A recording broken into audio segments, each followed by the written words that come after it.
Baik, saudara, kita lanjutkan. Waktu ini saya semangat Pak Runtin karena tadi kalau dibilang vaksin kita dosis apa ampul apa bahasanya itu dosis. Kita ready sebetulnya, kita on the track sampai hari ini, pencapaian sudah sampai 1 lebih gitu ya. Dan Astungkaro aman. Itu Astungkaro yang paling penting. Belum ada ini ya laporan untuk sampai sejauh yang ini belum ada relatif akut lah. KIPI yang akut. Ya, oke. Belum ada. Baik. Nah, ini kan kita akan bahas tentang sebetulnya harus bagaimana penanganan arus balik lah, boleh. Ya sebetulnya tidak ada mudik, tetapi informasi tadi juga dari Kadishub sebetulnya sebelum tanggal 6 pelarangan itu sebetulnya sudah ada lonjakan pergerakan untuk keluar Bali, dan akhirnya karena mereka bekerja di sini, domisili di sini, mereka pasti akan balik. Nah ini kan diperkirakan dalam minggu-minggu ini sampai dengan awal bulan kan Pak. Nah antisipasi apa Pak Runtin? Atau boleh dikatakan ini dulu deh, evaluasi kemarin bagaimana koordinasi dalam pelaksanaan pembatasan, terus pelarangan masa mudik. Dalam konteks liburan Idul Fitri 1442 Hijriah, kami Satgas Provinsi Bali tetap acuan kami adalah SE 13 2021. Di mana SE 13 termasuk adendum di dalamnya adalah penekanannya pada peniadaan mudik Hari Raya Idul Fitri 1442 Hijriah, di mana berlakunya adalah 6 Mei sampai dengan 17 Mei 2021. Yang perlu kita antisipasi adalah bagaimana sebelum tanggal 6 Mei sudah ada pergerakan pelaku perjalanan. Di situ juga sudah dilakukan pengetatan. Terus kemudian bagaimana pasca tanggal 17? Terhitung mulai tanggal 18 sampai dengan hari ini juga, akhir bulan juga. Tentu akan ada pergerakan, masyarakat kan selalu mencari celah. Bisa memudahkan mereka. Tidak berhadapan dengan hukum, tidak berhadapan dengan larangan-larangan yang dikeluarkan oleh Satgas Nasional. Kita melaksanakan surat edaran dari Satgas Nasional yang kami sebutkan tadi. Satgas Provinsi Bali di bawah koordinasi Polda Bali, kita di hari pertama masuk pasca liburan Idul Fitri, tanggal 17 tepatnya hari Senin kemarin, di bawah koordinasi Karoos Polda Bali, kita melakukan rapat koordinasi seluruh komponen stakeholder yang ada di Provinsi Bali. Ya kami BPBD, ya teman dari kepolisian, Satpol PP, Dinas Perhubungan, unsur TNI, bahkan unsur relawan kita hadirkan di sana, termasuk teman kami dari Dinas Kesehatan. Dalam rangka kita mengantisipasi membludaknya arus balik, sekurang-kurangnya kita melakukan lapis screening di pintu-pintu masuk. Baik itu di Bandara Internasional Ngurah Rai, tentu sudah clear dan jelas bahwa screening itu sangat ketat dilakukan. Mereka tidak akan bisa lewat dan masuk ke Bali tanpa adanya berbagai persyaratan yang ada. Tidak hanya semata-mata dokumen kependudukan dan catatan sipil, tetapi mereka juga dipersyaratkan untuk menunjukkan bukti hasil negatif tes terhadap paparan COVID-19. Apakah itu genus, apakah itu rapid test antigen, apakah itu swab. Termasuk juga ketika pintu gerbang masuk menuju Bali kan tidak hanya Bandara Ngurah Rai, tapi masuk melalui pelabuhan. Ada Gilimanuk di ujung barat, ada Padang Bayi di sisi timur, termasuk tadi pagi subuh kami menerima 19 ABK yang masuk melalui Pelabuhan Benua. Ini tentu syarat ketentuan berlaku, screening secara ketat kami lakukan. Mereka tiba karena pelaku perjalanan luar negeri 19 ABK itu kita lakukan swab. Kendati pun mereka dari negara asal tiba untuk berangkatan ke Indonesia, tiba di Bali, berlabuh di Benua, mereka sudah membawa dan menunjukkan hasil swab negatif. Secara aturan SE 8 2021, pelaku perjalanan internasional tiba di pelabuhan atau di Bandara Internasional Ngurah Rai, tetap langsung dilakukan swab. Kemudian karantina selama 5 hari, hari kelima di swab lagi, jika negatif mereka baru boleh melakukan aktivitas seterusnya. Untuk antisipasi arus balik di pelabuhan Gilimanuk, hasil koordinasi kami dengan stakeholder sekali lagi sangat solid koordinasi dan koordinasi kami dengan para stakeholder. Kami membuka posko-posko screening yang ada di pelabuhan Gilimanuk.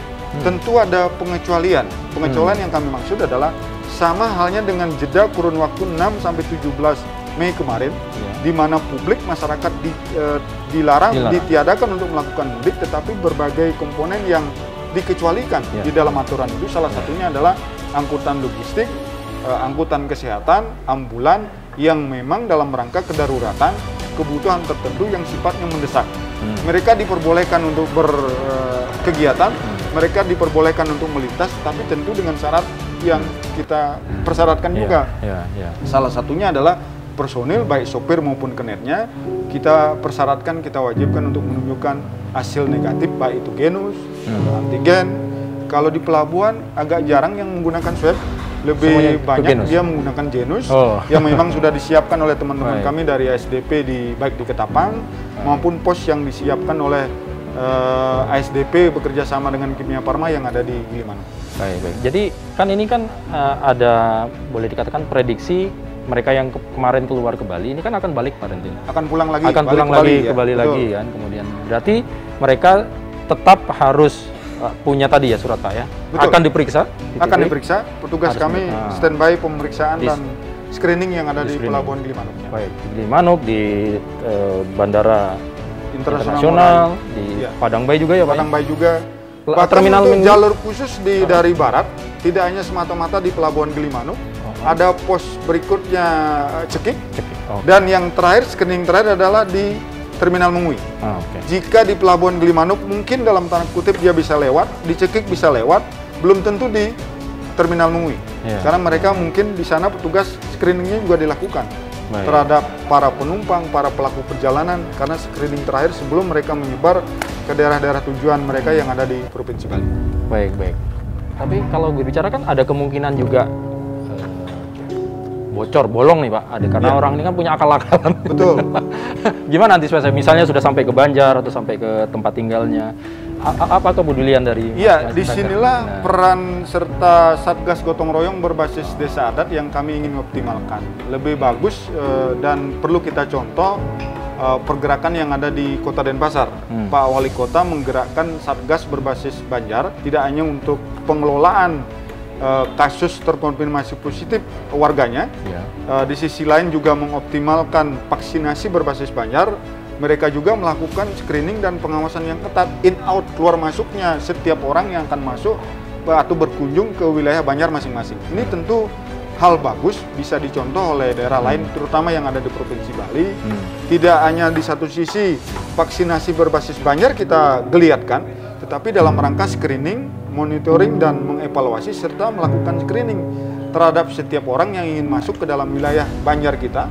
1.493 desa adat yang ada di Provinsi Bali telah terbentuk Satgas Gotong Royong.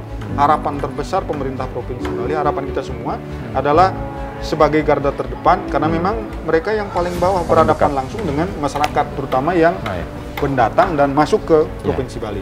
Baik. Ada titipan pertanyaan Pak Rentin, ini ada kasus, jadi masyarakat mereka domisili cukup lama, 6 bulan, 1 tahun bisa jadi. Sudah stay di Bali? Stay di Bali, tetapi kan sekarang ini ada yang EKTP-nya itu berlaku. Jadi mereka tidak ber-KTP kita setempat di Bali. Tapi ada yang ditolak karena dia tidak ber-KTP pada saat harus menerima vaksin. Untuk suntikan vaksin? Untuk suntikan vaksin. Nah, gimana ininya Pak? Ngelurusnya bagaimana? Kalau konteks vaksinasi, arahan pimpinan Satgas Nasional, kemudian Bapak Gubernur juga, vaksinasi kan konteksnya NKRI, Negara Kesatuan Republik Indonesia. Kita tidak boleh memilah dan memisahkan atas dasar kedaerahan.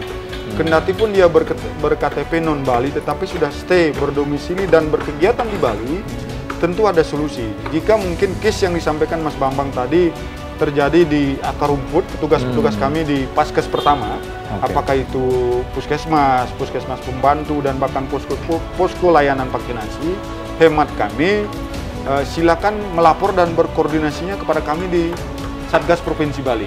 Call center Satgas 251177 itu 24 jam standby untuk menerima pengaduan masyarakat. Salah satunya adalah berkaitan dengan vaksinasi. Jika ditemukan di tingkat desa, kelurahan, bahkan di Satgas Kabupaten Kota dan Banjar ada kendala tidak mendapatkan layanan vaksinasi untuk yang ber-KTP non-Bali, mungkin kami di Satgas Provinsi akan bisa mengurai, karena berbagai tempat pelayanan kesehatan kami termasuk Rumah Sakit Bali Mandara dan beberapa rumah sakit di bawah koordinasi dan kewenangan Provinsi Bali melayani pelaksanaan suntikan vaksinasi. Ada RSBM, ada Narigraha, ada Wantilan DPRD Provinsi Bali untuk khusus untuk suntikan kedua.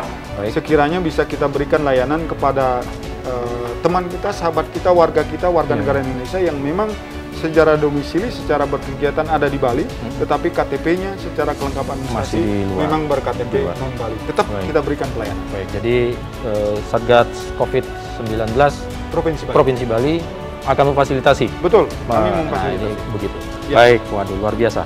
Pak Rentin, terakhir apa himbauan Satgas COVID-19 Provinsi Bali supaya kita ini bisa melewati ya arus balik ini, kemudian kita sama-sama bisa menekan. Mudah-mudahan kan kita pengennya segera dibuka Bali. Betul. Tamu ini itu yang bisa membantu Bali. Apalagi keinginan kita, Bali sudah menjadi daftar tunggu. Semua Betul, orang menunggu prioritas. kapan Bali Nah, untuk dibuka. Betul. Gimana Pak Rentin? Itu pada Silakan. kesempatan yang terakhir ini, saya mewakili Satgas Penanganan COVID-19 Provinsi Bali, sekali lagi memberikan himbauan kepada kita semua, masyarakat, Keramo Bali khususnya, kasus memang relatif landai, walaupun tidak menunjukkan penurunan yang signifikan.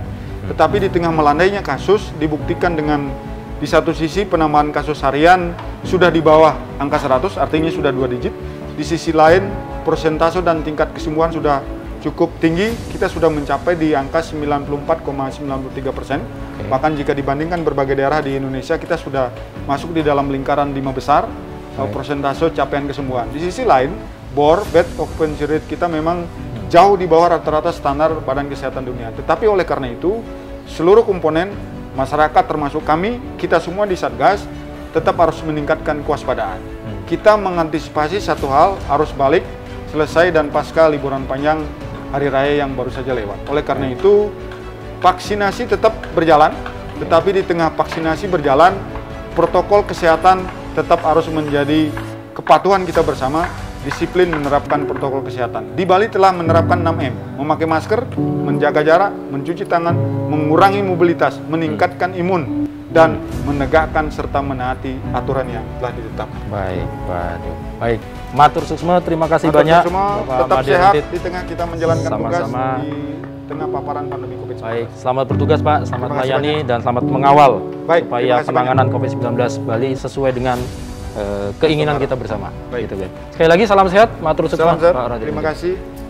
Baik saudara, demikian tadi perbincangan kita melihat progres atau perkembangan bagaimana antisipasi Provinsi Bali terhadap lonjakan arus balik kemungkinan dan juga antisipasi dari masuknya pendatang untuk di Bali dalam rangka upaya tetap menekan laju kasus COVID-19 di Bali. Tentunya kita berharap semoga Bali tetap landai, kasus bisa kita tekan dan akhirnya kita mengarah ke zona hijau yang asungkara. Mudah-mudahan Bali segera kita bisa buka dan lagi-lagi bagi Anda yang belum divaksin, kami silakan untuk vaksin. Kemudian tetap kita disiplin menerapkan 6M, protokol kesehatan, minimal di rumah, pakai masker, jaga-jaga, hindari kerumunan.